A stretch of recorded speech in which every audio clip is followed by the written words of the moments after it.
Olá, Shalom a todos e feliz Purim. Sim, o Purim realmente aconteceu há mais de 2.500 anos no Império Persa. Mas o que vou mostrar a vocês é que o Purim ainda não acabou. Na verdade, talvez estejamos vivendo uma versão disso agora mesmo. Permita-me levá-lo de volta ao livro de Esther. O povo judeu vivia como minoria dentro do Império Persa, dispersos, vulneráveis. E um homem chamado Hamã ascendeu ao poder dentro da corte real e disse ao rei Assuero, em Esther 3, versículo 8, o que os inimigos de Israel vêm dizendo em todas as gerações desde então. Há um certo povo espalhado e disperso entre os povos em todas as províncias do teu reino. Suas leis são diferentes das de todos os outros povos, e eles não cumprem as leis do rei. Portanto, não convém ao rei deixá-los ficar. O que Amã queria era um extermínio sistemático do povo judeu, patrocinado pelo governo. Quando ele apresentou seu plano ao rei, o monarca entregou-lhe o seu anel de sinete e disse: faça com eles o que quiser. Parece familiar, não é? Existe um motivo. A liderança do Irã hoje pede abertamente a aniquilação do Estado judeu. Eles financiam organizações terroristas em todas as fronteiras de Israel. E eles estão construindo uma arma nuclear. Naquela época, Hamã tinha um decreto. Hoje, eles querem uma bomba.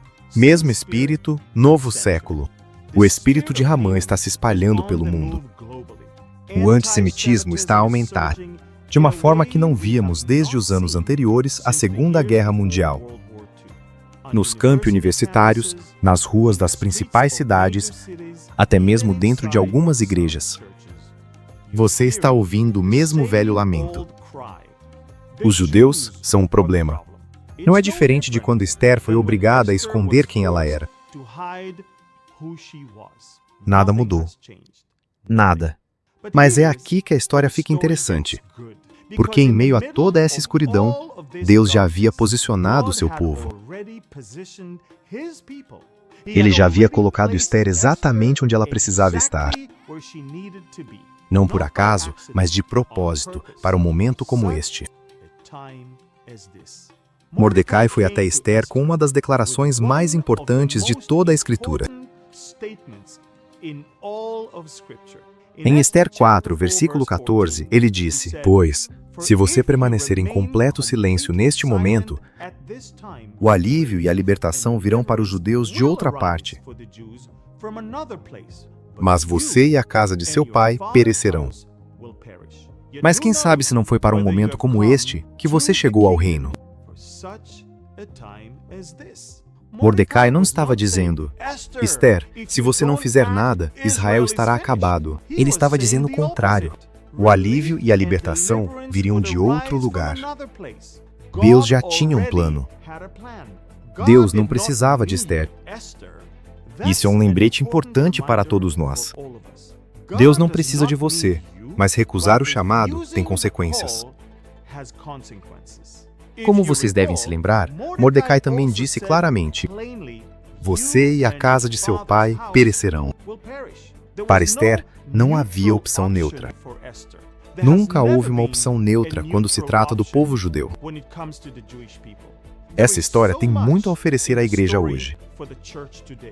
Hoje em dia, as pessoas estão agitando bandeiras cristãs e gritando: Cristo é rei, enquanto publicam alguns dos conteúdos antissemitas mais repugnantes que você já viu. Mas não há absolutamente nenhuma maneira de um verdadeiro seguidor de Jesus ser cheio do Espírito Santo. E, ao mesmo tempo, repleto de ódio contra o povo judeu. Isso não pode acontecer. E eis o que Deus disse sobre os seus planos para a sua nação. Em Jeremias capítulo 31, versículos 35 e 36, lemos: assim diz o Senhor que dá o sol para a luz do dia, as ordenanças da lua e das estrelas para uma luz noturna. Se essas ordenanças se afastarem da minha presença, diz o Senhor, Então, a descendência de Israel deixará de ser uma nação diante de mim para sempre.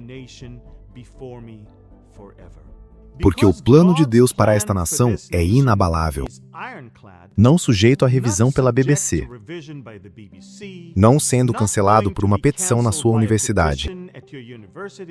Israel permanecerá de pé, porque Deus disse que permanecerá de pé. A verdadeira questão é esta: qual será a sua posição? Em Mateus capítulo 25, versículos 31 a 40, Jesus descreveu o julgamento final das nações. Ele os separa como um pastor separa suas ovelhas das cabras. E às ovelhas ele diz: Vinde, benditos de meu Pai, possuí por herança o reino que vos foi preparado desde a fundação do mundo. Pois eu estava com fome e vocês me deram de comer. Então eles lhe perguntaram: Quando foi que fizemos isso? E ele diz: Em verdade vos digo que sempre que o fizestes a um destes meus pequeninos irmãos, a mim o fizestes. O povo judeu é o teste decisivo. É assim como Deus julgará as nações. E se ele pretende responsabilizar as nações, quanto mais ele responsabilizará a sua própria igreja. Esther poderia ter permanecido confortavelmente no palácio. Ela poderia ter dito: Não quero me envolver. Mordecai disse a ela exatamente o que aconteceria se ela escolhesse esse caminho. Mas ela não permaneceu em silêncio. Ela disse: Se eu perecer, pereci. E por ter agido, ela pôde testemunhar em primeira mão a libertação de Deus. Ela não apenas sobreviveu, ela fez parte do milagre. Tiago, capítulo 4, versículo 17 diz: Portanto, aquele que sabe que deve fazer o bem e não o faz, comete pecado. Você sabe a verdade. Você tem a Bíblia. Você tem o Espírito de Deus. A questão não é se você tem informações suficientes, mas se você agirá de acordo com elas. Purim é a celebração de um Deus cujo nome não aparece uma única vez em todo o livro de Esther, mas cujas impressões digitais estão em cada página. Ele não precisa de manchetes nem de microfones, apenas de um coração disposto. Seja esse coração disposto. Apoie Israel. Diga a verdade. Resista às mentiras onde quer que Deus tenha te colocado.